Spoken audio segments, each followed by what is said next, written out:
Olá, tudo bem? A paz seja contigo. Meu nome é Jorge, esse é o canal do Auxílio Bíblico e o objetivo desse canal é trazer boas mensagens de forma que você possa crescer, tanto na graça quanto no conhecimento que há no Senhor Jesus Cristo. Amém? Bom, o tema da nossa mensagem de hoje, vai ser uma análise da oração de Neemias. E o texto escolhido será Neemias, capítulo 1, versículos de 4 até 11.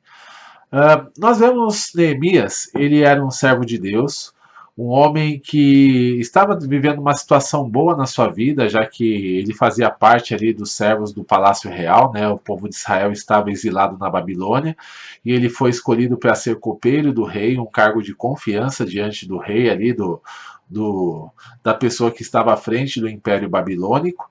E ali ele vivia uma situação boa, né? Mas o povo dele estava debaixo de escravidão, né? Eles tinham saído, tinham sido levados cativos de Jerusalém, e uma parte do povo havia ficado ali, né, para cuidar das coisas, etc. Só que eles estavam vivendo em grande miséria, em grande derrota. Então, Neemias, ele, ao saber disso, ele vai se colocar a orar, vai começar a interceder, vai começar a buscar a face do Senhor. E depois, posteriormente, ao longo do desenvolvimento do livro, ele vai fazer uma grande obra de restauração junto com o povo de Israel. Existem diversas lições a serem aprendidas, mas hoje nós vamos analisar um pouquinho a respeito da oração que Neemias fez e vamos tentar tirar alguns princípios para que nós possamos meditar e para que nós possamos estar trazendo como aplicação prática para as nossas vidas. Então pegue aí o seu caderno, pegue aí a sua caneta, faça as anotações necessárias com relação aos textos que vão ser lidos da Bíblia, também com os conceitos que vão ser falados ao longo da nossa ministração, e eu espero que esse tempo aí venha a ser um tempo de bênção para a sua vida, tá bom? Vamos fazer também uma breve oração, né? Vamos consagrar o tempo a Deus. Tudo que começa com oração vai bem, e nós queremos que esse vídeo vá bem no nome de Jesus. Em nome de Jesus, Pai, segundo a tua graça, segundo a tua misericórdia, mais uma vez nós queremos louvar e engrandecer ao teu santo nome. Quero te agradecer, Senhor, pelo fato de podermos estar diante da tua presença, ministrando a tua palavra, ouvindo, Senhor, aquilo que o Senhor tem para nós, para que nós possamos viver uma vida cristã reta e digna diante de ti. Que no nome de Jesus, Pai, o Senhor esteja nos fortalecendo com a tua graça, que o Senhor esteja nos ensinando os teus caminhos, nos ajudando, Senhor, para que nós possamos caminhar com firmeza nessa trajetória que o Senhor preparou para nós, e que, segundo a tua misericórdia, que nós possamos absorver os conceitos que o Senhor deseja nos ensinar através desse estudo, e que realmente nós possamos aplicá-los à nossa própria vida, de sorte a que nós possamos viver das bênçãos e das promessas que o Senhor tem para nos conceder no nome de Jesus. Entra com a tua providência em cada uma das nossas necessidades, nos ajuda, Senhor, é aquilo que nós te pedimos e desde já te agradecemos. Amém. Amém, pessoal? Então vamos lá. Vamos ler aqui o texto de hoje, né? Neemias, capítulo 1, eu vou ler o versículo 4 neste momento, tá bom? Vai dizer o seguinte: Tendo eu ouvido estas palavras, assentei-me e chorei, e lamentei por alguns dias, e estive jejuando e orando perante o Deus dos céus. Olha só, né? Na nossa introdução, no começo do vídeo, eu estava falando um pouquinho a respeito de como o povo estava sofrendo, né? E Neemias, ele até então não sabia exatamente, né? Ele queria saber notícias do povo, e ali os amigos dele que vieram trazer as notícias falaram, né? Que o povo estava em sofrimento, estava em grande miséria, estava em angústia, e aquilo acabou também trazendo angústia para o coração de Neemias, trouxe ali, né? Uma situação, uma sensação de tristeza para a vida dele. Só que a grande questão, né, existem dois tipos de atitudes que nós podemos ter quando nós ouvimos más notícias. Uma delas é ficar paralisado, reclamando e murmurando, reclamando da vida e de tudo o que está acontecendo, e a outra é buscar direção, estratégia da parte do Senhor e ter atitudes concretas para que aquela situação ela possa se reverter, para que nós possamos estar ajudando para que aquela situação contrária ela possa mudar. E Neemias ele escolheu a segunda situação. primeira coisa que ele foi fazer, né? Ele não deixou de ficar triste, ele foi lá, ele chorou, ele jejuou, ele buscou em oração ao Deus dos céus. Ou seja, ele queria buscar direção, queria buscar uma resposta para a vida dele, estava orando e intercedendo também em favor do povo. Lembrando, né? A gente sempre fala no início dos nossos vídeos que tudo que começa com oração vai bem, não é verdade? E todos os projetos que nós vamos desenvolver, sejam eles grandes, sejam eles pequenos, quando eles começam em oração, a tendência é que eles deslanchem, né? Que nós recebamos realmente a direção do alto e que nós podemos e possamos deslanchar dentro de tudo que nós venhamos a fazer, seja para a nossa vida, seja no ambiente natural, como também na parte ministerial, na parte espiritual, né? Tudo que é direcionado por Deus, se nós andarmos em obediência, as coisas elas vão se realizar e vão fazer com que elas sejam bem-sucedidas no nome de Jesus. E ali, Neemias, ele colocou ali o seu propósito em oração, buscou a face do Senhor, e duas situações que ele fez, né? Além do chorar e se identificar com aquele povo que estava em sofrimento, ele também jejuou, né? Ele jejuou, ele se absteve de comida ali, para que o Senhor pudesse trazer uma resposta. O jejum, ele tem esse propósito, né? De nós matarmos a nossa carne, matarmos o nosso ego, o nosso eu, para que o nosso espírito se fortaleça e nós fiquemos mais sensíveis, tanto à voz de Deus, como também à sua presença, à sua direção, e que nós, né, possamos nos preparar para enfrentar uma batalha, um desafio que envolva não somente as coisas naturais, mas também as coisas espirituais, porque a renovação do povo de Israel, né, além de ser algo de boa vontade, algo que exigiria determinação, coragem, garra ali para que eles pudessem trabalhar, também existia um mover espiritual, né? Que era o povo escolhido de Deus, que estava ali vivendo no pecado, que estava vivendo ali, né? Longe da presença do Senhor, mas se eles se arrependessem, se eles buscassem novamente a Deus, eles poderiam ser restaurados. Então havia também essa batalha espiritual, esse mover espiritual ali sobre a vida do povo de Israel e, consequentemente, na vida de Neemias. Então, por isso, ele se colocou a jejuar. Mas também ele orou, né? Ele orou e ele estava buscando a face do Senhor, buscando estratégia. E aqui nós vamos ver alguns trechos da oração dele, né? A oração que ele fez nos próximos versículos, dos 5 em diante. E também vamos tentar tirar alguns princípios nesse momento para aplicarmos à nossa vida. Vamos lá. Versos 5 até o 7 agora. Vai dizer o seguinte. E disse: Ah, Senhor, Deus dos céus, Deus grande e temível, que guarda a aliança e a misericórdia com aqueles que te amam e guardam os teus mandamentos, estejam, pois, atentos os teus ouvidos e os teus olhos abertos para acudir à oração do teu servo, que hoje faço a tua presença, dia e noite, pelos filhos de Israel, teus servos, e faço confissão pelos pecados dos filhos de Israel, aos quais temos cometido contra ti, pois eu e a casa de meu pai temos pecado. Temos procedido de todo corruptamente contra ti, não temos guardado os mandamentos, nem os estatutos, nem os juízos que ordenastes a Moisés, teu servo. Então observa só, né? A oração de Neemias, ele começa primeiramente glorificando a Deus, né? Chamando-o de Deus dos céus, né? O Deus dele.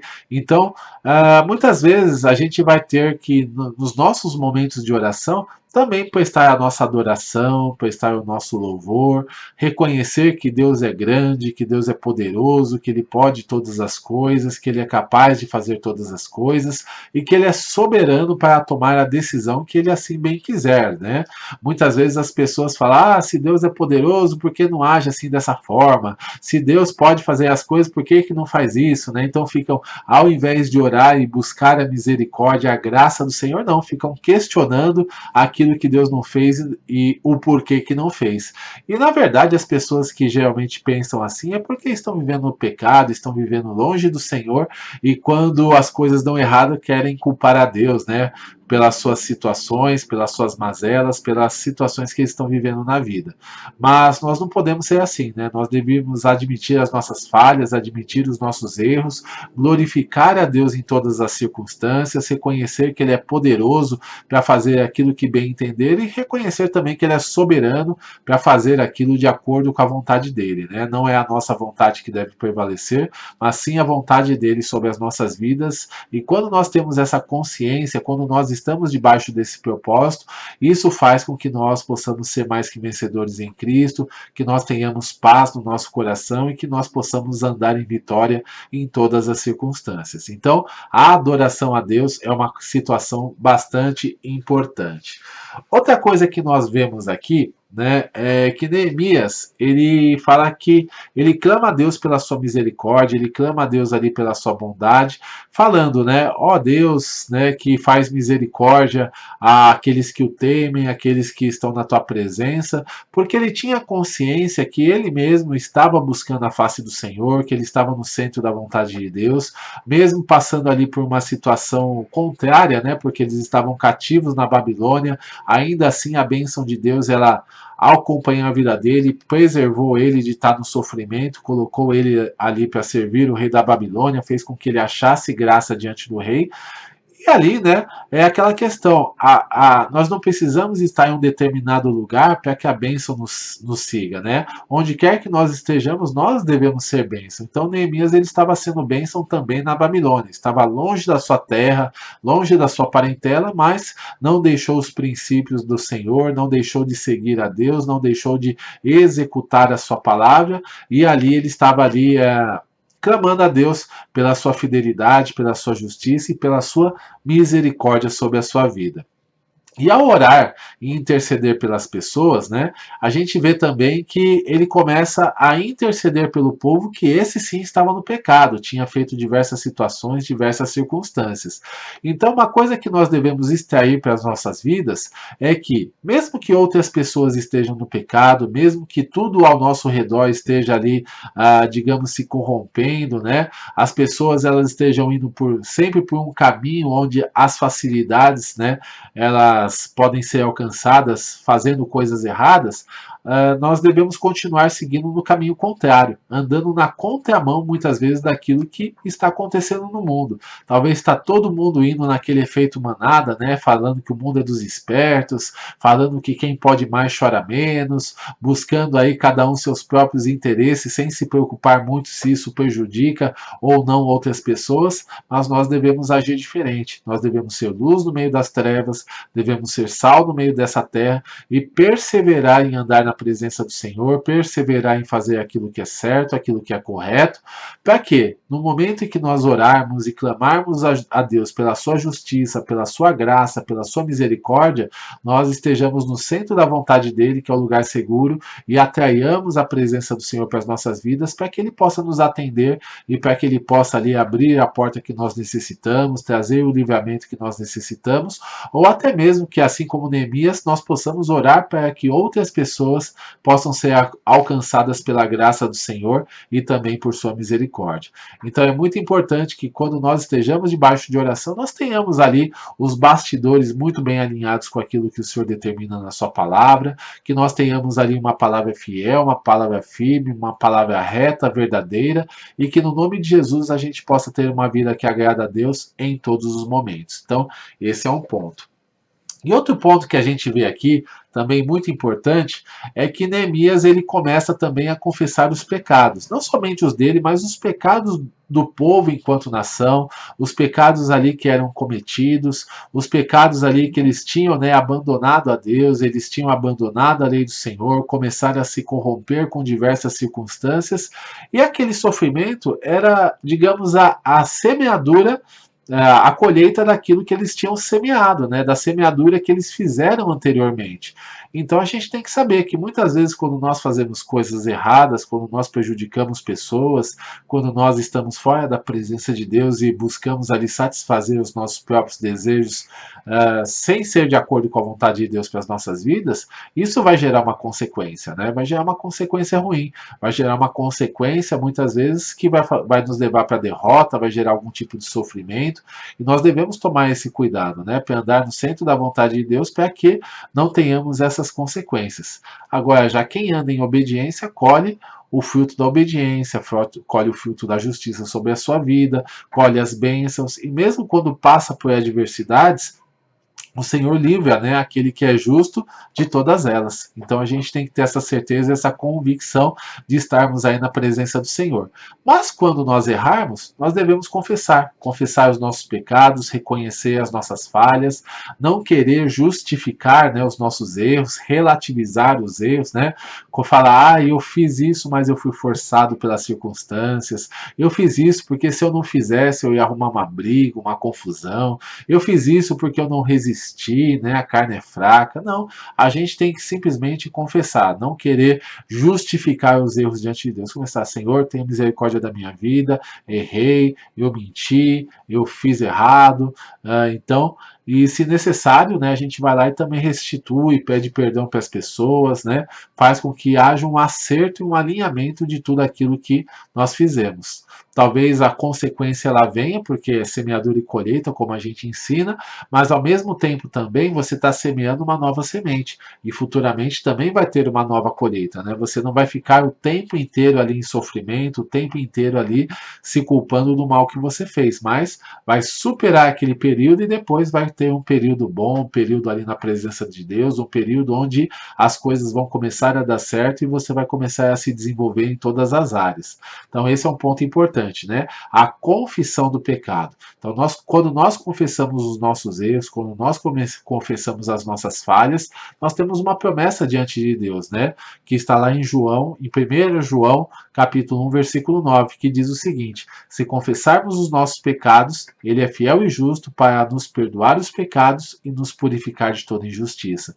Ou seja, quando nós confessamos as nossas falhas, confessamos as nossas iniquidades, o Senhor vem e traz, né, o perdão, ele traz a limpeza, a purificação e o fortalecimento para que a gente não ande mais nesses caminhos, né? Então, a confissão dos pecados, a confissão dos erros, eles fazem parte também da nossa oração, e quando nós errarmos, a gente vai lá e confessa diante de Deus e procura não fazer mais aquele erro, não praticar mais aquela circunstância ali que nos tirou da presença do Senhor. Então, mais um ponto aí para a gente estar meditando.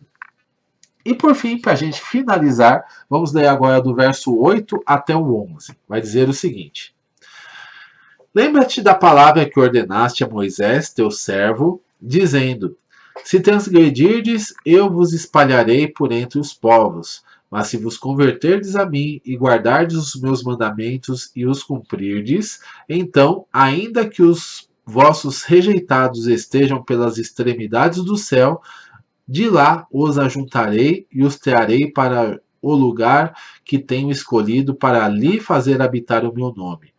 Estes ainda são teus servos, e o teu povo que resgataste com grande poder e com a tua mão poderosa. Ah, Senhor, estejam, pois, atentos os teus ouvidos e a oração do teu servo, a dos teus servos que te agradam de temer o teu nome. Concede que seja bem-sucedido hoje o teu servo e dá-lhe mercê perante este homem. Nesse tempo eu era copeiro do rei. Né? Então a gente vê aqui mais dois princípios, né, com relação às nossas orações. Uma delas, a gente percebe a questão do arrependimento, né? É aquela questão onde Neemias ele confessou seus pecados, porém ele estava clamando por uma mudança de vida, uma mudança ali de trajetória, uma restauração completa ali das atitudes, né?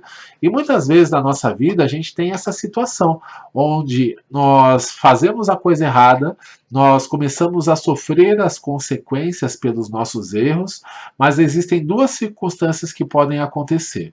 O arrependimento é onde nós confessamos o nosso pecado, mudamos a rota da nossa vida e damos uma nova trajetória ali para a nossa jornada, a gente muda completamente as nossas ações, nossas palavras e as nossas atitudes. Então esse é o arrependimento que nós devemos ter na nossa vida, mas existe também o remorso. O remorso ele acontece quando nós sentimos a mesma tristeza, né? A gente reconhece o erro, sente a tristeza, mas não muda de vida. Continua errando, continua fazendo as coisas que sempre fez, né? Ou seja, a pessoa ela vai lá, tá de repente traindo a esposa, e ali ele vai lá e começa a ver que o casamento dele tá ficando ruim, que está se destruindo, ele sente aquela situação, chegar, eu vou mudar, eu quero mudar, coisa e tal, mas na primeira oportunidade continua praticando as coisas que sempre fez. Então, quer dizer, não houve um arrependimento, houve um remorso por conta das situações ruins que estavam acontecendo, mas não houve uma mudança realmente, o largar os maus caminhos, o largar o pecado. Então, isso pode acontecer. Isso pode acontecer isso em todas as áreas, né? Isso é no trabalho, onde a gente de repente não trabalha direito, ou trabalha ali lesando a empresa, e quando é pego, né, pede o perdão, aquela misericórdia, mas quando tem a primeira oportunidade continua fazendo errado.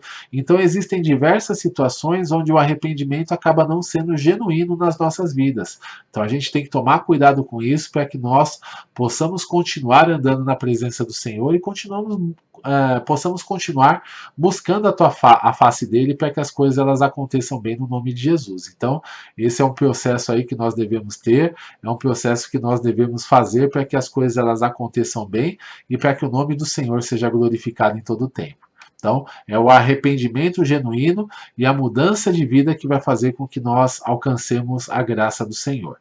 E outra coisa, por fim, nós temos também a questão da restauração, né? A questão da atuação de Deus. Nas nossas orações, quando nós vemos que a nossa vida não está indo bem, que as coisas não estão dando tão certo, a gente deve pedir para Deus para que restaure, para que mude, né?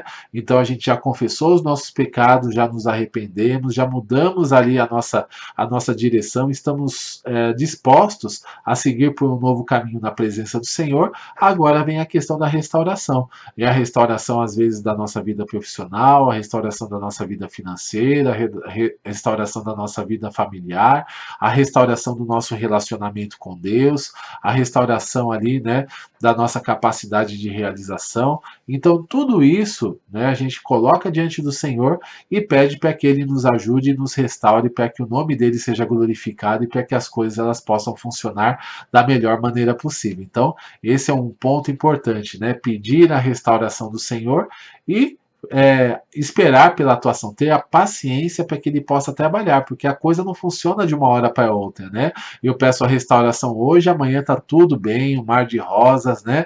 Estou feliz, alegre, contente e todos os problemas acabaram. Não, não é assim que funciona. Deus ele começa a trabalhar na minha vida, trabalha no meu mais profundo interior, vai me limpando, vai me lavando, vai me curando.